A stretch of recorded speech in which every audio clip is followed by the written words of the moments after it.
Okay, hello everybody. Welcome to Korean Atlanta Mentorship. And in this video, we're going to talk about velocity banking and the financial matrix that most Americans live in. Yes, I'm making a reference to the Matrix movies, the red pills and the blue pills, even though it's a little bit cliched nowadays. But I remember loving the first Matrix, and then just also remembering how every single sequel after the first one just kind of dipped in quality. And then the fourth one that came out like 2 or 3 years ago was absolutely awful. But the Matrix, right, is a symbolism of where a lot of people are because, well, especially the financial matrix, because what do most Americans believe, especially if they don't make six figures, that somehow making a lot of money is going to solve your problems, right? So if you write six-figure paycheck to paycheck, a lot of people are in that club. It says more than half of Americans who make six figures are living paycheck to paycheck, more than half of Americans. So not only do we have to make the money, right, we got to learn how to manage it, and that's what we're going to learn today, right? We're not going to learn how to make money today because that's kind of like step one. Step two is learning how to manage it with velocity banking and all this other good stuff. And what happens with a lot of people is they just focus on the making the money, which is a really important skill, but not only do you need to make it, you also need to manage it, right? And so what happens is that once you reach this level here, you're a nice prime target for the banks, right? Because banks don't like to deal with poor people. They like to deal with people who make money but are kind of bad at managing them, giving them a credit card, giving them an auto loan, giving them a student loan, giving them a mortgage, right? I don't know if you knew this or not, but 90% of people in this country can't qualify for a mortgage. And so 10% of people, okay, only 10% of people qualify for a mortgage. And out of that small percentage of people who qualify, very few of them are satisfied with the home purchase. In fact, let me just type in 2024 millennial home regret, right? Let me just type in that. And I've regretted buying a home and now live out of two suitcases. Majority of millennials have home buyer's remorse, right? 90% have regrets about this first purchase. So we are in the financial matrix here, right? This is the people that banks like to target are people who make money but are kind of don't know how to manage it. Because think about this, right? You make money, and then what they want you to do is split all of your income, we call the segregation of income, into different debt instruments. We have 5 credit cards here, we have 2 auto loans here, we got 1 student loan, and then we got a mortgage. So when your money is split all over the place, and on top of that, you just kind of keep some of that money in your savings, well, guess what happens? The bank is just loving it because you're making minimum payments and they're just accruing interest off of those minimum payments, right? A loan, the way that I think about a loan is kind of like a forced minimum payment structure. And the reason why I say it's forced, because if you ever try to overpay a loan, it's very hard to get that money back, which is why we're using a line of credit to help us overpay and help us maintain that flexibility that we all love with lines of credit. Okay, so in order to do velocity banking, and first of all, let's go over what velocity banking is. All it is a debt payoff strategy using a line of credit as your main operating account, a line of credit. Okay, and what's a line of credit? All it is a financial tool. Credit card is a line of credit, but we also got these. We got home equity lines of credit, which HELOC right here. Look at this. It's like a huge credit card based on your home, right? Your home equity is collateral. I could just click a button on the bank's website and then dump 260 grand, or actually technically 280, 200 and whatever, 200 grand into my checking account, and they charge me an 8% interest rate, right? So what we're going to do is use a line of credit as a tool to help us pay off our debts quickly, okay?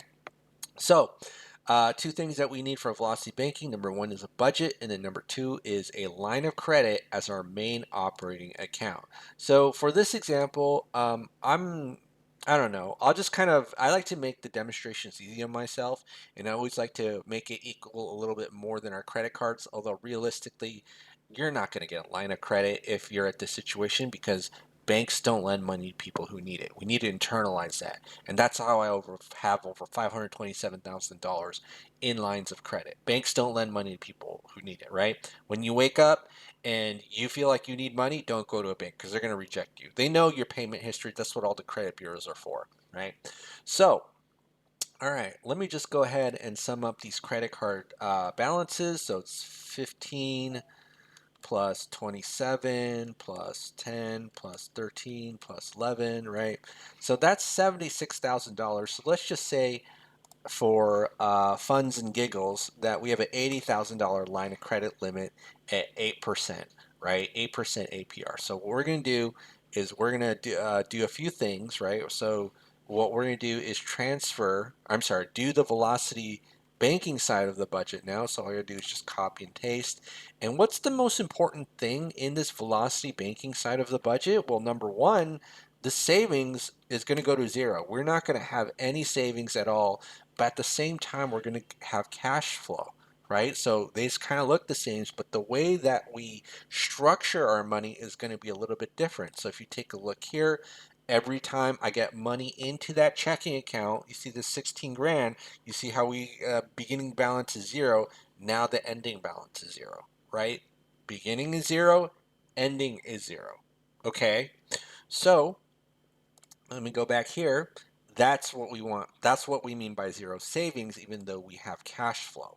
And then what we're going to do is transfer some of this debt. And this is really important because if we do this wrong, we're going to end up paying a lot more interest than we have to. So what we do is we put in things like buy now, pay later loans that last for a very short term, like 1 to 1.5 years, or credit cards that are high interest into that line of credit. And oh my goodness, I totally forgot. Was it 72? I think it was 72, but let me go ahead and check it one more time. 27, oh, I'm sorry, 15 plus 27 plus 10 plus 13 plus 11, right? Oh, it's 76,000. I think it is 15, 27, 10, 13, 11. Yeah, 76,000. So 76,000. Okay, so 76,000, what we're going to do, it's kind of like a balance transfer, and guess what happens when we do a credit card balance transfer? Again, it's not exactly a balance transfer, but very similar to it. We're just transferring that money. Well, these all go to zero, zero, zero, zero, zero, zero, right? And now look at this. We went from $1,200 of savings to $3,742.98 of cash flow. Look how easy that was. Oh my goodness, that was so easy. And I didn't have to do anything. I just changed the way I do my banking, right? We're Neo in the Matrix. We took the red pills, okay? So let's go ahead and do that. And then I'm going to calculate the next month's balance, which is based on the previous month's balance plus the previous month's interest minus whatever our current cash flow is, so 3742.98, right? And then our interest is going to be based on that average daily balance. So let's go ahead and calculate this average right here. Average daily balance, yes, and then we multiply it by that interest rate, which is 0.08, and then we divide by 12 because even though they give you the interest rate annually, it's actually calculated on a monthly basis. All right. So now let's go ahead and copy this. And again, so when we do this, what are we actually doing? We're putting in every month, we're putting our entire paycheck into that line of credit and then taking our expenses out. And so we have zero savings, and after every single month, our cash flow is going to be used to drive down the balance of that line of credit. Okay. So let me go ahead and copy and paste this, and copy and paste this, right? And then this is like 22 months, right? So 22 months, this is all paid off, the credit card debt, less than 2 years, not bad. So 22 months, and then that would be 76K. 76K in less than 2 years. Not bad, not bad, right? And then we have our auto loan. So we'll say this one's new, this one's used. I actually looked it up in Google, or I don't know where I looked it up, that 12% is normal for used. That's kind of crazy, but whatever. All right. So 20,000, 70,000. So luckily we have this loan calculator here to figure out after a certain month what is the current balance, right? So we are at month 22, I believe. Let me check one more time. So yes, month 22 right here. And then this is going to be 22, 22, 22, 22. And then now what we have these things called the CFI.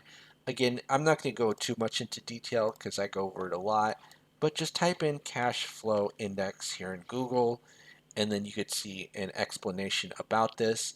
But basically, all this means is like a ranking system based on how much payment you get for paying off the loan. Okay, so let's go ahead and do this. You see these in the 30s? Well, what we can do is take these and move it into a line of credit and then pay them off pretty easily. So let's go ahead and do that. And that's going to be G2 plus G3. And so that's going to be about 25 grand that we're going to move into the line of credit. So I'm going to go ahead and copy and paste this right here. 25 grand into that line of credit. And then I'm just going to do this. All right. So plus 25, 368.75. 25, 368.75. Okay, and then now, guess what happens when we move these two auto loans into the line of credit? Home smackers. All right, so now we're at $4,517 of cash flow. Whoa, no way. All right. With this ability to pay off debt quickly, you could probably dodge bullets. No, I'm just kidding. All right, so now let's go ahead and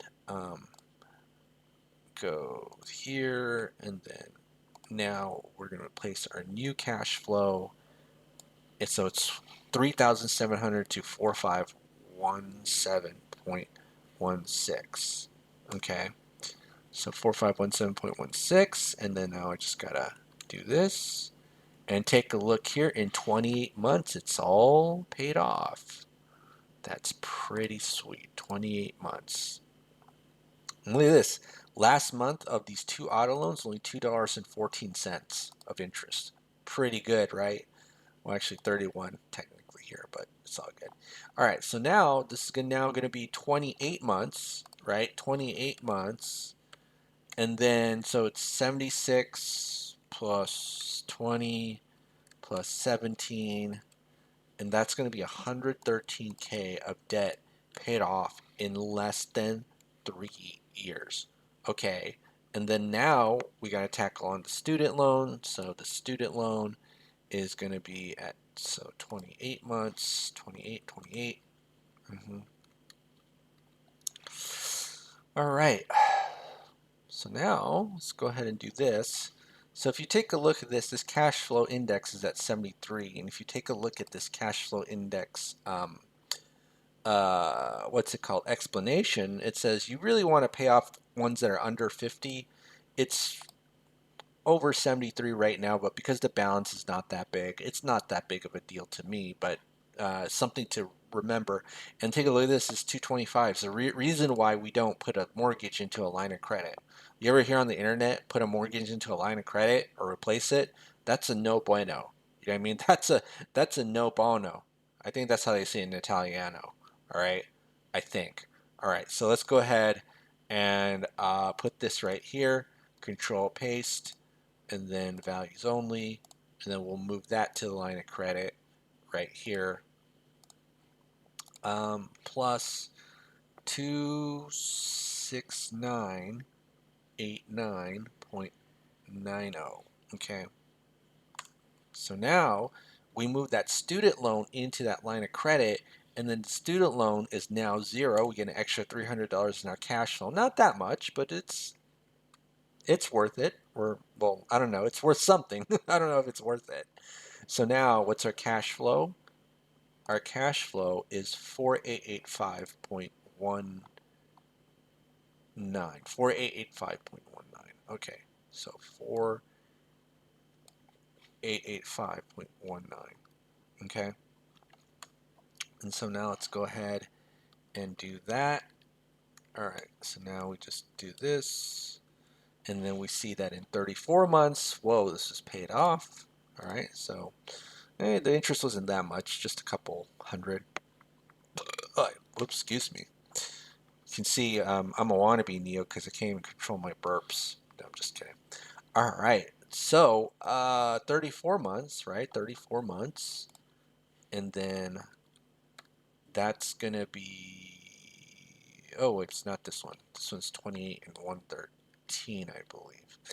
And then now this is gonna be 34 months, and then 146K, I believe. So 113 plus 33.